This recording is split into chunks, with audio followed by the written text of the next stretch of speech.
Okay, hello everyone, and welcome to today's webinar, 3 Tips for Working with Remote Support Teams.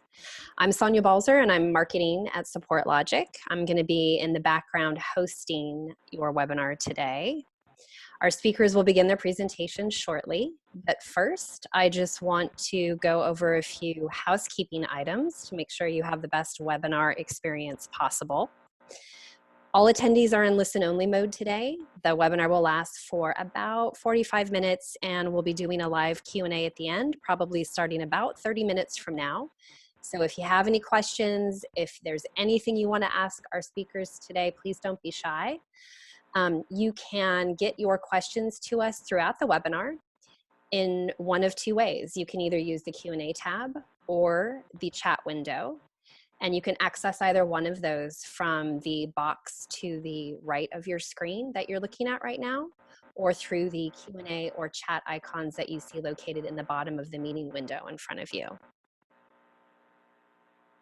Yes, we all will be recording this webinar today, and we will be sending it out to all of you. So you will receive a link to listen to the recording in a follow-up email that we'll be sending you later today.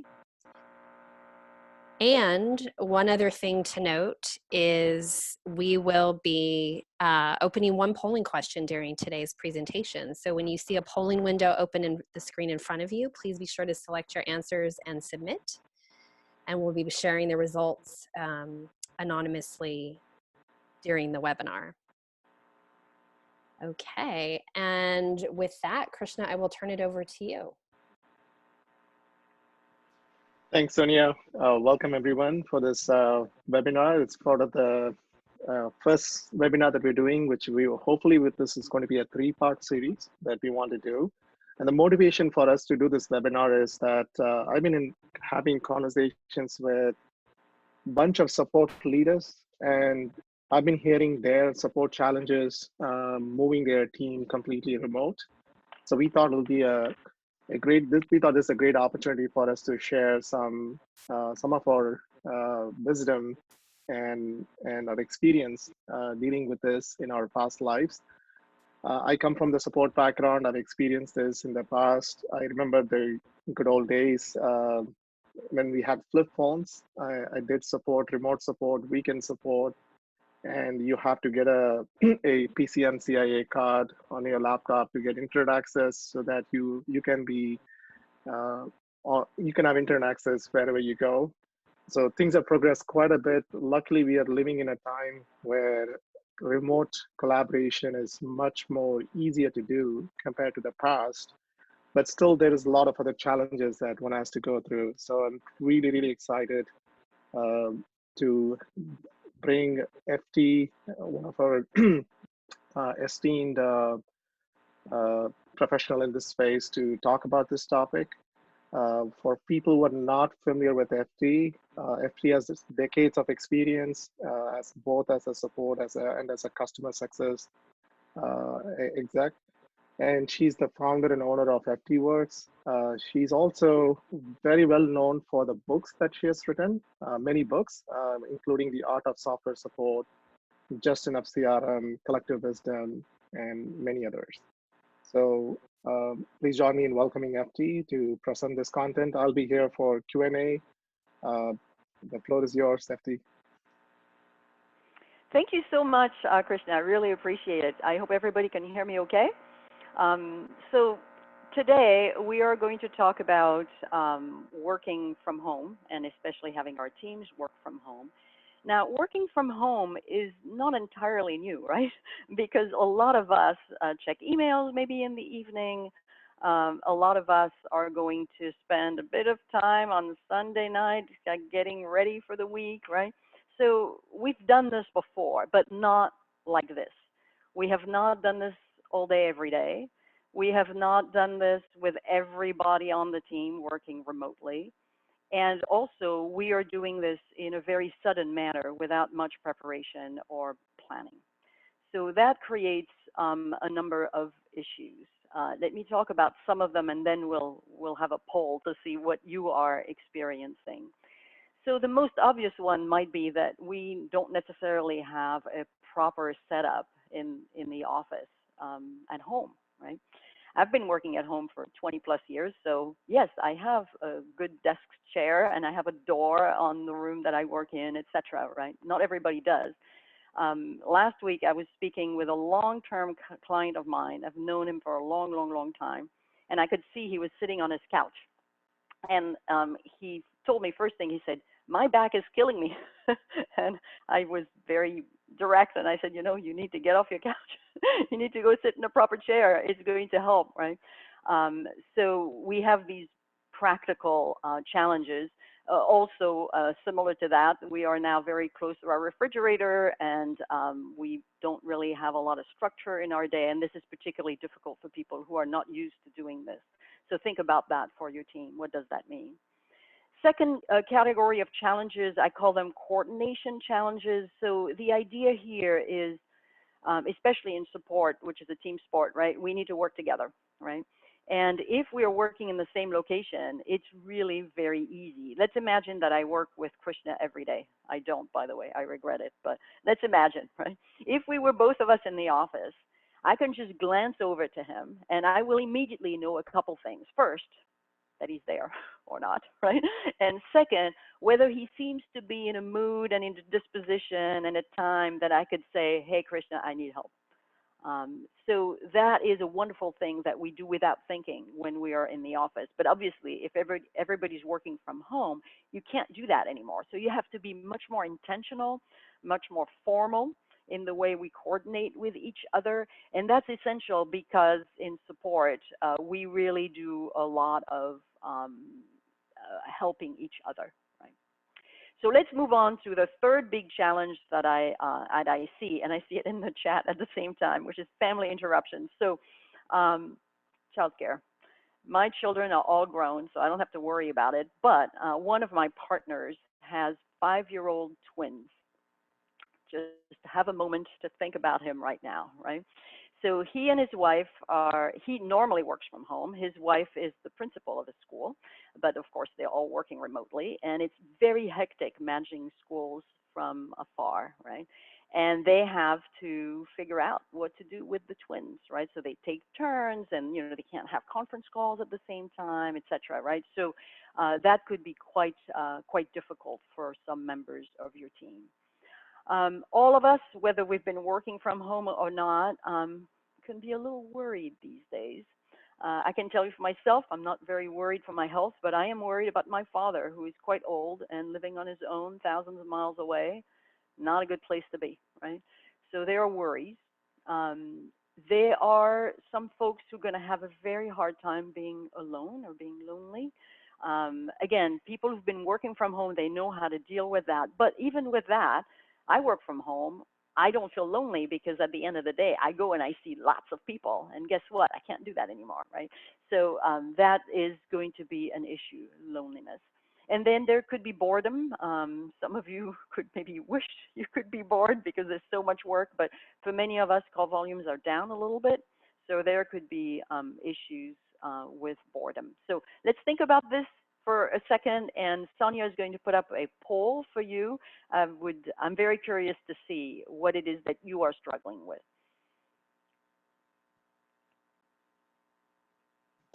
Okay. So while we wait for the poll results, I just wanted to add a quick thought here. So one of the things that I'm hearing is some of the practical challenges people have to face working remote, things like well, I have internet access, and if you have an offshore center in India, right, if you're working from home, is internet connection is going to be good. What happens if there's a power failure? How do I handle power failures, right? So a lot of other interesting challenges also that happens besides working from home and the challenges of figuring out your office space and other stuff. So I'm kind of curious how people are going to respond to this poll. Let's see. Yeah, let's see what people say. And indeed, you have to think about your team around the world, right? And challenges around the world can be very different. I happen to, my name says that, come from a place where that's not the US, and where people tend to have very small apartments. And that is one of the challenges that they're facing right now is the restrictions on going out are very much tighter than we are facing here in the US. And the spaces are just tiny. So that's really difficult. Yeah. Okay, I can see that votes are still coming in. If anyone hasn't voted in the poll, please do so now, and I will close it in the next few seconds. Okay, thanks everyone. I'm going to close the poll now, and I will share.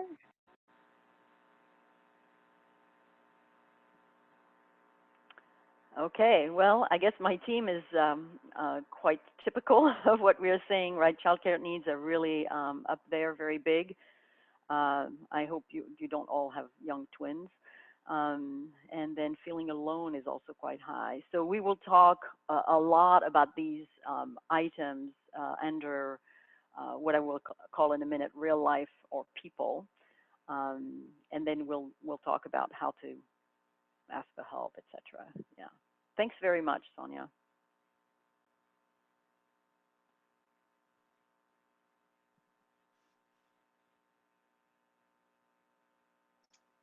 Can we remove the results so that I can go on? Yes, I am removing them right now. Okay. Attendees can just close the window in front of them by clicking in the upper left-hand corner. All right, so let's carry on. I prepared 3 categories of tips, not just 3 tips. That would not be enough. I see that we are all very, very concerned about what I call real life or people. So all the childcare, the worries, the coordination, etc. So I'll spend more time on that. I will also talk about processes. So when I talk about processes, I am mostly concerned about 2 things. One is how do we get help in a way that is efficient and doesn't destroy everybody else's schedule, right? And also I will talk very briefly about what to do with people who might be bored, right? And then under tools, I will talk about how to facilitate all of these new things that we are supposed to be doing and are not easily done in an informal manner. So let's start by talking about real life for people. This is where most of you said you were seeing challenges, maybe for yourself, but certainly for your team. So the worry, the childcare, the structure, etc. For each of these sections, I am going to start with good news. This is not because I'm a crazy Pollyanna, right? This is because I really do see benefits of the current situation. There are not very many of them, and they are maybe outweighed by challenges, right? But they are benefits, and we might as well just grab onto that and do something with them. So idea number 1 is that customers will understand. So when we started the webinar, Krishna very nicely shared his experience as a support manager, and he talked about flip phones, right? And all of you probably chuckled and said, oh my God, he's so old. So let me tell you about a time when there were no flip phones. In 1989, so 30 years ago, there was a big earthquake in the Bay Area. And I worked for a software company at the time. I happened to be living very close to the office. There were large transportation issues after the earthquake, and therefore those of us who lived nearby were able to go to the office and everybody else could not. And although they could do some work remotely, they could not physically pick up the phone. You needed to go and be there, right? So I did not work in support. It was the year before I went to the support team, but I volunteered. And so I was trained very similarly, and I said, and given a phone, right? And so my job was to say, hi, good morning. This is Françoise with XYZ Software. Can I have your name, your company name, and the issue you're calling about, right? So I pick up my very first phone call, and the guy on the line says, hi, this is Joe from whatever company he was from. And I have an issue with the software, but you know, I really want to know how you guys are doing. And I thought, oh, I haven't been trained for that at all, right? So I say, well, Joe, everybody's accounted for. That was the good news. Everybody's accounted for. The building has been certified by the structural engineer, and we're here to help you. You know, can you give me your question? And he said, you know what? It's not that important. I'll call next week. Now, I had a lot of other phone calls that day where people really didn't need help, right? But at the end of the day, when we debriefed, I wasn't the only one to have gotten a call like that, right? So think about that. Customers know they're suffering just like we are, right? So that's one piece of good news. Second thing, which to me is incredibly important, is that in this environment where we're worried and we are concerned and we feel lonely and all of that, doing work, real work, meaningful work is going to give us a lot of peace and a purpose to what we're doing. Not just because it's distracting from the worries, although there's that too, but also because it gives us a chance to do what we're best at, right? Which is to help people. So think about that. Just by encouraging your team members to work and to work hard and to work well, right? You are giving them a gift of purpose. So that's hopefully something that you can use. Now, there are challenges. If I look at my team at FT Works, I have somebody who works half-time for me, and then the other half, she manages a movie theater. She has a lot of concerns about that movie theater right now. It's not exactly open for business, right? I told you already about the gentleman with the twins. I have a partner who basically spends her life doing face-to-face training. We're not doing too much of that right now, so she is pretty bored, right? So the challenges are going to depend a little bit on the individual, and that's something that we really need to get to, is who is worried or concerned by what. So let's think about some solutions. Solution number one, most important, is be a human being, right? We are not there chasing metrics necessarily, right? We're there trying to help people to do their job, right? But we do want to focus on work. You do not need to be the local branch of the CDC, right? They can get that information somewhere else. You should not talk about worrisome thing or whatever, but be a human being and understand that, you know, if kids are at home or if there's aging parents or whatever, people are going to be a little bit distracted. Check in with people every day. So this is going to be like, well, right, FD, you don't understand, you know, I can't possibly have 15 calls every day. I think we can. It doesn't need to be very long. It's just a quick touch of, you know, I'm here, are you here, how are you feeling? I've noticed these days, whenever I get on a conference call, people say, how are you? And they listen to the answer. We didn't used to do that before, right? We listen for the answer because we know there could be something there. So have it one-on-one, and you should be able to run down the list of all the people on your team and explain, just like I did to you, well, you know, this one has twins and therefore there are scheduling issues. This one has whatever, right? Just know at that level what's going on with them. In addition to that, I would definitely hold a daily stand-up meeting. You may be doing this already, even if you're not working from home, but it's a great idea to do that with working from home because it cuts down on interruptions so that we can say, this is the goal for today. Here are the big issues we're going to work on. Here are the things to watch out for. And also all the scheduling issues can be taken care of partly in the meeting and also online. So I know if I need Krishna, I will not bother him between 2 and 3 because he has something else going on, right? So think about that. Think about this idea of availability being readily there. By the way, we did that in my house for ourselves. We have 4 people working from home right now, and we are dividing things so that right now I have all the bandwidth because I'm doing the webinar, right? And the other guys are doing something else. So think about that for your team. So that's it for the real life issues, although I'll come back to that at the end. And then let's talk now about processes. So processes, the main issue here is around giving help and getting help, which is one of the basic things we do in support. We actually have a webinar next week on the topic of collaboration, right? It's what we do in support. So that's a big deal. Here are some pieces of good news around processes. The first one is something that if you are an experienced leader, you know that, and you might have taken advantage of it already, which is that emergencies open the door for change. So you might have been trying to make changes before this all happened, right? You might have been trying to do technical huddles every day. I'll talk about them in a second. You may have tried to really do a real KCS, knowledge management system, right? And people said, you know what? I don't want to do tech huddles. I don't really need them, or I don't have time for knowledge management. Guess what? Now the need is going to be very obvious in front of people's eyes. And now is the time to say, let's do this. Let's try something new. So think about that. It really is an opportunity, right? And then the second thing is that remote work is going to force a need for structured and more formal communication. And that could be good for the long run as well, in the sense that fewer interruptions, right? A lot of times people working in offices complain they interrupted all the time, right? Because we're at home, it's harder to do, so we might do it in a more structured way. Think of all your teams that are remote.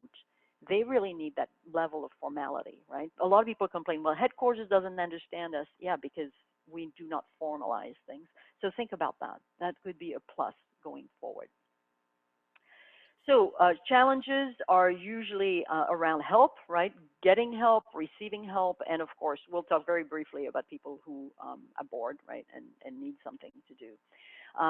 So the solutions here are going to be, to me, to schedule technical huddles. The idea of a technical huddle is simply at a given time, we're going to bring together all the people who are working on cases of a particular type, and we're going to just talk about them and do a group brainstorming. We won't resolve everything there, but we'll give ideas, and then maybe we could do offline work afterwards. Technical huddles are a wonderful thing. In my mind, they should exist regardless, but work from home requires technical huddles, so do that. As leaders, you will need to manage the backlog. Really important here because we don't see people, right? So we really need to know what's lying there in wait. And then if you should have people who have extra cycles. Now, I realize that some of you may be extra busy right now. I have a number of clients that serve healthcare professionals. Let me tell you, they're busy. If you're working for a conferencing company like Zoom or Blue Jeans or whatever, I'm sure you're really busy right now, right? But otherwise, you might have a slightly lower case volume. And this is the time to do things such as knowledge management, right? This is the time to get rid of all those draft articles. You know what I'm talking about. This is the time to clean up these old documents that we never have time to clean up. Guess what? We have time now.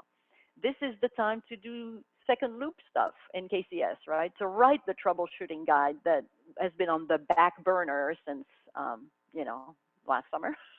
Let's do all of these things, right? And then you will take care of the boredom. All right, so that's it for the process, and I'm going to talk about tools. So tools issues include anything that has to do with office setups, right?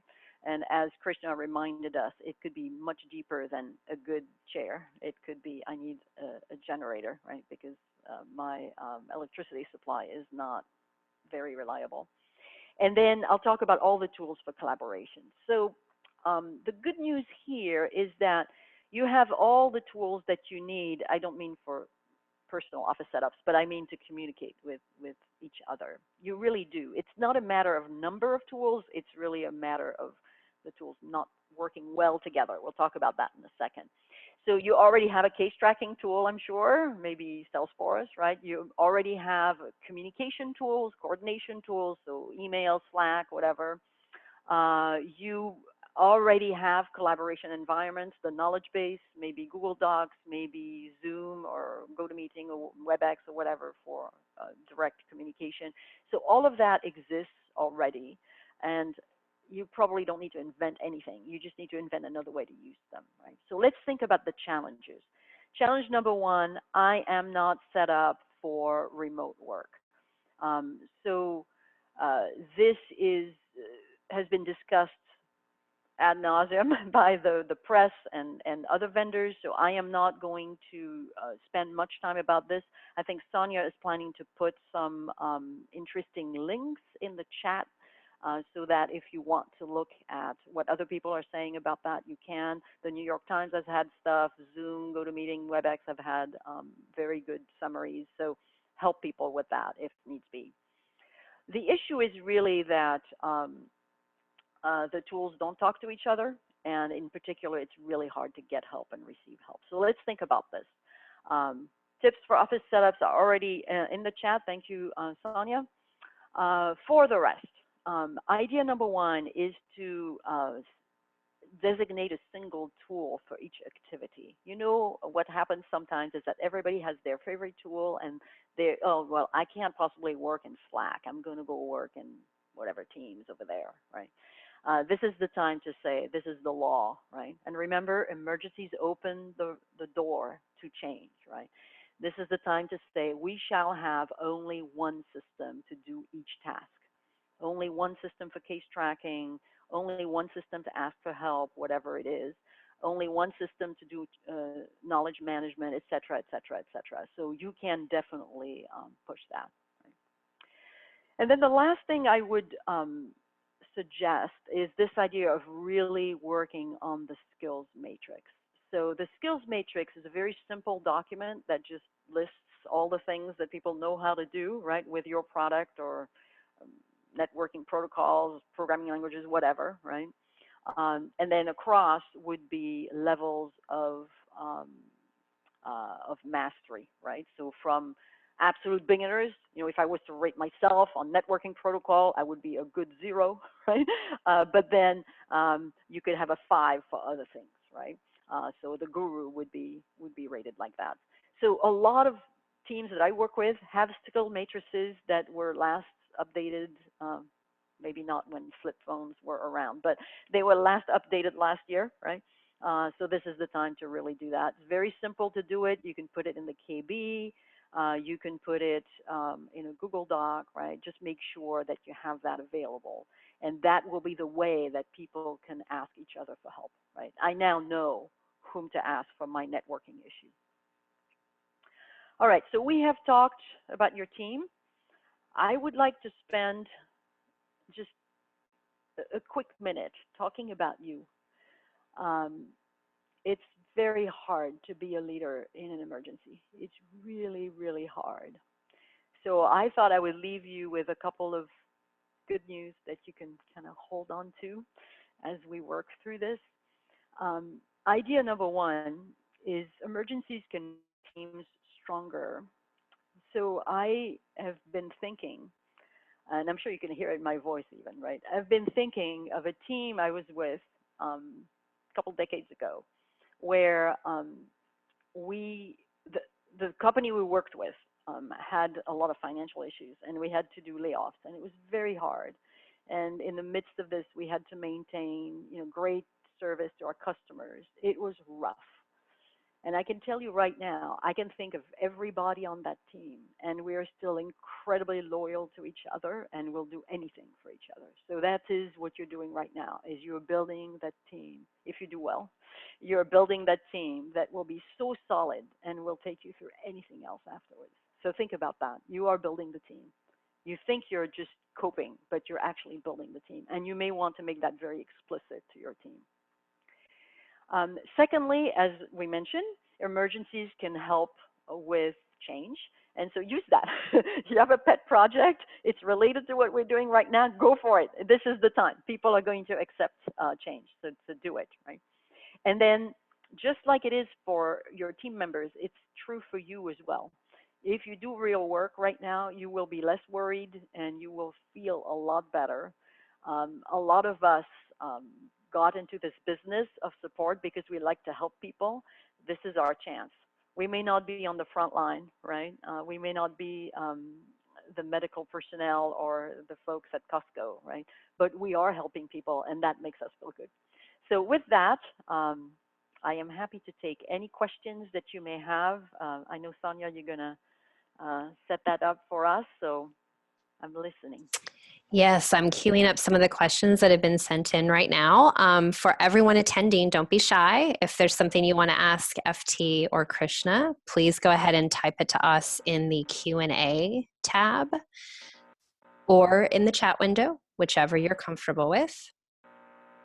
And FT, let's... I would like to add a comment. The comment is that one thing that support teams are really good at is dealing with the emergencies of other customers, because you're day in, day out, you're dealing with something not working, something broken, you're dealing with escalations. So you're mentally, you're prepared to deal with emergencies. So I know many different organizations are impacted by this situation. Many different teams are impacted by this situation, but I'm actually very confident that the support teams are the most resilient teams of all to come out of this and make this use this as an opportunity, as you pointed out, to fix process gaps or tools gaps or any other problems that they may have. This they can come out of it in a much stronger team than they were before this situation. Is my positive outlook on this. I think when I send an email outreach to folks, and that's the message I want to convey, that businesses go through all kinds of changes, and this is one of the situations we are in. But generally, when we are pushed against a wall in a situation like this, it really brings the best in us. It really helps us to innovate. New ideas comes from this, and it makes us more stronger and more efficient. So I just want to leave that note before we take questions. Yeah, I really like what you're saying, Krishna, that we may be better prepared than other teams. I hadn't thought about that, because every day we deal with, semi-disasters, right? So we know what to do. That's a very good point, and we can be a beacon, right, for the rest of the company. Yeah. Okay, guys. So one question that someone submitted is, we've had to arrange a lot of processes to accommodate 100% remote work. Should I think about keeping some of the rearranged processes in the future when we get back to the office? Or should I think about them as strictly temporary? Shall I take that one, Krishna? Or? Yeah, please go ahead. Okay, so my view is that absolutely we can use the same processes to be used all the time. So, for example, let's say hopefully you're going to be doing tech huddles, right? If you do technical huddles and they work well, they will work well when everybody's back in the office. So yeah, absolutely. Try building on that. If you build a system where people do more rational knowledge management, you should keep that. The skills matrix is good regardless. One of the things that I see is that in offices where a lot of people work together, but a few people are remote or work from home, they often feel completely neglected, right? And now everybody's feeling this pain, and that could be good, right? It could be good to say, okay, we need to change our processes a little bit and keep them in a different way to help those folks that are working remote. Okay. Here's another question somebody just submitted on the Q&A tab. How are you dealing with workers that are not responsive when working remotely? While you had the view of the worker on your desk before, now if they do not answer to the messages you send, how to work around it and maintain the team strong and avoiding that from happening? We don't always know that they are not in an emergency, for example. Yeah, that is a wonderful question, very well thought out. So the issue is around making communications more formal, right? So the idea today is, if, let's say I'm in the office and I want to walk over to the kitchen and get myself some food, right? People will visually see, oh, FT is obviously still here because her light is on and blah, blah, blah, and she must have just stepped away, right? But if I do this here, you don't know, right? Where is FT? We absolutely do not know.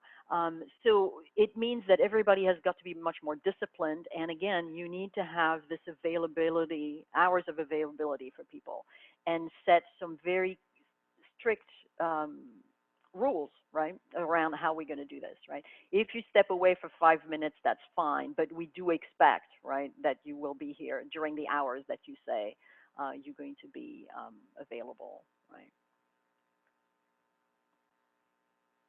Okay. Yeah, one comment I want to add to that is this is for us at SupportLogic, it's been a different experience.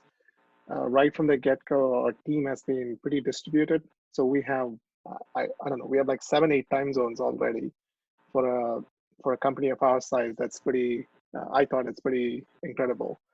And somehow we managed to empower people and trust them to do the right thing. And we still collaborated very heavily on Slack.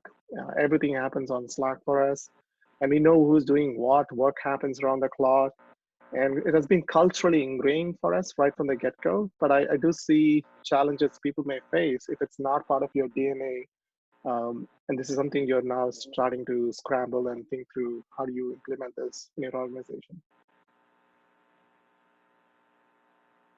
All right, great point. Okay, we have more people submitting questions. Thanks, guys. The next question is, any suggestions and ideas to help employees that we know are struggling, particularly with isolation and depression? Yeah, this is super important. So first of all, you might have in your company, you might have some kind of employee assistance program. So familiarize yourself with how they can help right now. I know that a lot of formal therapy sessions are happening through um, teleconference, just like what we're doing right now. So you could certainly suggest that to people. The main thing is to be there. I mean, even if you are the one person, right? That's why I think we absolutely need to talk to people every day. The other thing I've seen, I don't think it will really help with depression, clinical depression, but with isolation, yes, people having virtual happy hours where they schedule time, and I know Krishna, you've done that, where they schedule time to just chat, right? So this is not the stand-up meeting. This is just we get together and we just talk about stuff, and ideally all of us brings, you know, maybe some pieces of good news, right, or some inspiring whatever to people, so that there is a social component. For a lot of people, work is social, and it is maybe their main social activity, right? So you can do that. But if somebody is really in trouble, then your employee assistance program is probably the main thing to do. You'd be surprised the difference it makes to just text people and say, how you doing right now, right? Yeah, I would like to add to that. I think the virtual uh, happy hour that we did, Sonia initiated that, and we did that. The objective that we kept was we don't want to talk about work, because when you are at work, you often have a lot of conversations which is not about work. It's about what you did over the weekend, about movies, about all the human elements. And that's something you miss when you're working from home, especially if you're single and you're just isolated in a home. You don't have that social connection. And that's extremely important, to have that human element. So we did this virtual happy hour. We didn't discuss about work. We just showed our homes. We showed our pets. We just chit chatted. We showed what we were drinking. I think those kind of conversations is extremely important to strengthen the team bond, and also to institute a sense of community, that people are there for each other. It's very vital. This is a very basic human need. Yeah, one of the things I've seen is I have taken many, many calls recently with people who are not normally at home. And all of a sudden I see, oh, they have a nice kitchen. Or, oh, they have a dog and I actually can see the dog. You know, how fun. I've had a lot of people say, oh, I'm sorry, you know, this is my kid making noise. And I'm like, this is good. This is life. So it does create a more personal bond, which I think is useful regardless. Definitely. Okay, we have another question. We'll be taking questions for about 2 or 3 more minutes, so we probably have time to answer this one, depending on how long the answer goes, possibly another. So if you have questions, please do submit them. The next one we're seeing right now is some support team members do shadowing at times with engineering teams. How do you facilitate it in a virtual environment to ensure that it's still effective as face-to-face? Okay. Well, I'm sorry to say that face-to-face is very effective. So can we get to be as effective? Maybe not.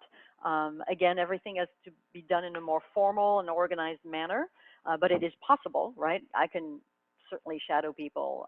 Again, I've been working 100% remote for 20 years. I think you can do almost everything virtually, but it's not quite as good. You don't get all the nuances, you don't hang out as much, etc. So it's just a matter of organizing things.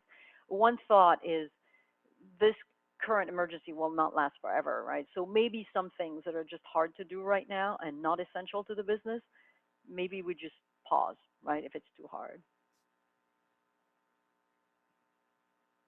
Okay, great. Maybe we have time for one more.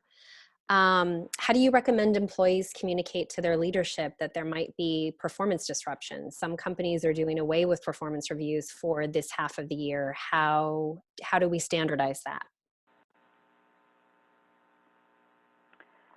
All right. So, we have this big thing in support when we have an escalation. We're very good at emergencies. Krista's so right.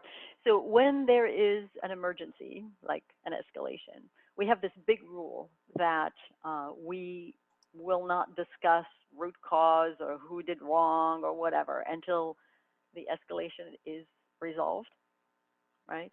And I think this is one of those. It's right now is not the time to worry about performance escalation, performance reviews, or anything like that, right? We'll figure it out later. It doesn't matter. I think what's most important is for people to communicate very clearly when they are clear impediments to their performance. So, I'm a single mom. I'm not, but I'm exaggerating. I'm pretending, right? I'm a single mom with twins. I am not going to be able to work 100% right now. It's just not going to happen, right? And that should be communicated to the manager. The manager can then rearrange work with different people or whatever, and then we'll sort it out at the end, afterwards when things are better. So I would say reassure people that, again, be human, right? Be human, and focus on work, and just say, what can you do right now? How much can you work, right? And then work that out with them. Yeah, and one thing I would add to that is empathy is a very powerful motivator. When you show empathy to your employees and you feel their pain points and what they're going through in life, they become all the more motivated to perform even better. I'm a big believer in that. More than a stick, empathy actually works better in a lot of situations, and especially when a situation like this, when you show to your employees that you care about them, you care about what they're going through, the loyalty factor just goes up quite significantly. Yeah, absolutely. The other thing is, I don't want to be, dismissive here, but this is bring your kid to work every day, right? That's what we are in right now, right? And if we think there's a benefit for children to see what their parents are doing, then perhaps we can get a little bit of that, right? I'm not trying to make light of the burden, but I have seen very interesting setups with people who have clear performance issues because of childcare in particular. So be a human being, and we'll sort it out later. And maybe that's what you need to tell people is we'll sort it out later. We understand that it is an exceptional time right now.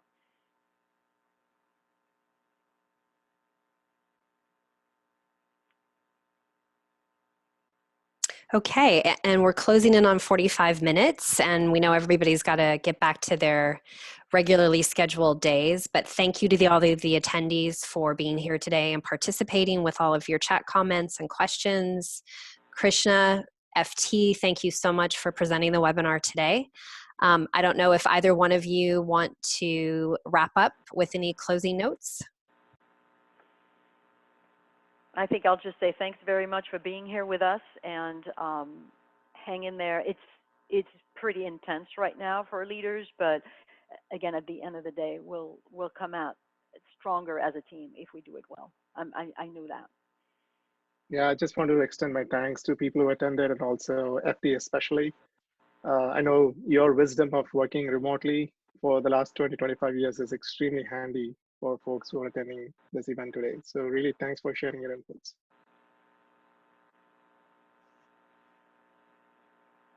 Okay, and with that, we'll close the webinar. Thank you very much, everyone. Have a great day. Thanks, guys.